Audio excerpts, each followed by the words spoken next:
ইবাদতের জগতে সবচেয়ে শক্তিশালী পাওয়ারফুল ইবাদত হলো দান। দানের চেয়ে শক্তিশালী ক্ষমতাধর ইবাদত পৃথিবীতে নেই। আপনি যদি দান করেন তাহলে আল্লাহর রাগ মিটে যাবে। আল্লাহ আপনাকে জাহান্নামে দিবেন সিদ্ধান্ত নিয়ে আছেন। আপনি 500 টাকা দান করলেন, তখন আল্লাহ বলছেন আচ্ছা আচ্ছা ঠিক আছে, যাও যাও যাও। নরম হয়ে গেছে দানের ক্ষমতা। মায়ের কবরে শাস্তি হচ্ছে, আপনি 5000 টাকা দান করলেন, কবরের শাস্তি বন্ধ।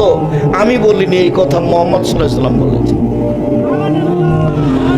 রাসূল সাল্লাল্লাহু আলাইহি সাল্লাম বলেন, পানি যেমন আগুনকে নিভাতে পারে, দান তেমন পাপকে নিভাতে পারে। বিচারের মাঠে যারা দান করবে তারা দানের ছায়া তলে থাকবে। যতক্ষণ পর্যন্ত বিচার চলবে ততক্ষণ পর্যন্ত দানের ছায়া তলে থাকবে। আমি অনুবাদক মুহাম্মদ সাল্লাল্লাহু আলাইহি সাল্লাম এভাবে বলেছেন। পৃথিবীতে সবচেয়ে শক্তিশালী ক্ষমতাধর ইবাদত হলো দান।